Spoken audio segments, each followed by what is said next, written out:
भारत को लेकर जो बहुत बड़ी गलतफहमी थी वह हमने दूर कर दी है। और मेरी दूर थोड़ी बहुत बची यदि भई होगी तो उसको भी दूर कर देंगे अध्यक्ष। मुझे महाकवि राष्ट्र कवि रामधारी सिंह जी दिनकर की कुछ पंक्तियां याद आती हैं अध्यक्ष महोदय। क्षमाशील हो रिपु समक्ष, क्षमाशील हो रिपु समक्ष, तुम हुए बिनत जितना ही, दुष्ट कौरवों ने तुमको कायर समझा उतना ही। अध्यक्ष महोदय, भारत ने न केवल अपनी सैन्य क्षमता का प्रदर्शन किया, भारत ने न केवल अपनी सैन्य क्षमता का प्रदर्शन किया बल्कि अपनी राष्ट्रीय दृढ़ता, नैतिकता और राजनीतिक कुशलता का भी परिचय दिया है। भारत अब किसी भी आतंकी हमले का निर्णायक और स्पष्ट उत्तर देगा। अध्यक्ष महोदय, हमने एक नई लक्ष्मण रेखा खींच ली है। अब आतंकवाद को आश्रय और समर्थन देने वालों को कोई शरण नहीं मिलेगी। और अध्यक्ष महोदय, भारत किसी भी तरीके से किसी भी तरह के न्यूक्लियर ब्लैकमेलिंग या दबावों के आगे अब झुकने वाला नहीं है।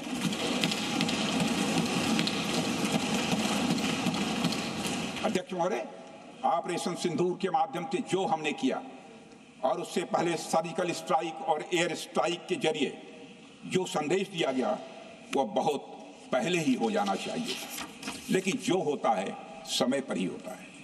अध्यक्ष महोदय, हमारी सरकार ने आतंकवाद के खिलाफ हमारी जीरो टॉलरेंस की नीति को दुनिया के हर मंच पर पूरी तरह से स्पष्ट कर दिया है और हम उस पर कोई समझौता किसी भी सूरत में नहीं करने वाले। अभी कुछ सप्ताह पहले मुझे शंघाई कोऑपरेशन ऑर्गेनाइजेशन की डिफेंस मिनिस्टर्स मीटिंग में जाने का अवसर मिला था। वहां जो डिक्लेरेशन तैयार किया जा रहा था उसमें आतंकवाद पर भारत का स्टैंड डाइल्यूट हो रहा था।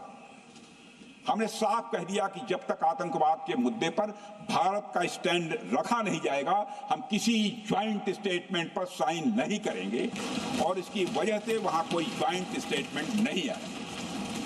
अध्यक्ष महोदय, इसका परिणाम क्या?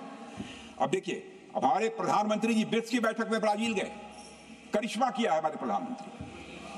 तो चीन की मौजूदगी में जो ज्वाइंट डिक्लेरेशन आया उसमें जम्मू और कश्मीर में हुए आतंकी हमले को कंडेम भी किया गया। यह प्रधानमंत्री ने करिश्मा करके दिखाया, यानी भारत की बात अंततः मानी गई। और यह ब्रिक्स सम्मेलन के इतिहास में पहली बार हुआ जब जम्मू एवं कश्मीर में हुए किसी आतंकी घटना को खुलकर कंडेम किया गया। मैं इस सदन को याद दिलाना चाहता हूं, 2008 में मुंबई में इतनी बड़ी आतंकी घटना हुई, मगर उस समय की सरकार को जो प्रभावी कार्रवाई करनी चाहिए थी वो नहीं हो पाई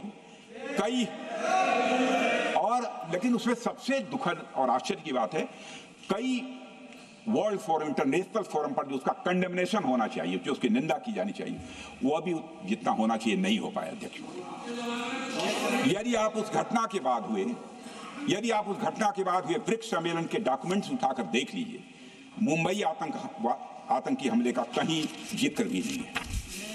और अध्यक्ष महोदय, जब केंद्र में प्रधानमंत्री मोदी जी के नेतृत्व में सरकार बनी तब जाकर कहीं के हालात कुछ बदलने शुरू हुए और साल 2017 में हुए ब्रिक्स सम्मेलन में पहली बार 2017 में हुए ब्रिक्स सम्मेलन में पहली बार आतंकवाद से लश्कर और जैश जैसे आतंकवादी संगठनों को जोड़ा गया। यह भी अपने में करिश्माई काम था। यह परिस्थिति इसलिए बनी क्योंकि इसके ठीक एक साल पहले उरी की घटना के भारत की सेनाओं ने सीमा पर जाकर सर्जिकल स्ट्राइक की थी। हमने दुनिया को बताया कि आतंकवाद के खिलाफ हम सरहद के इस पार भी मारेंगे और जरूरत पड़ी तो आतंकियों के घर में घुसकर भी मारेंगे। यह बदलाव प्रधानमंत्री मोदी जी के नेतृत्व में आया। अध्यक्ष महोदय, यह वही नीति है जो पहले की सरकारों को भी अपनानी चाहिए थी। उन सरकारों को जिनके शासनकाल में भारत ने सबसे भीषण आतंकी हमलों का सामना किया,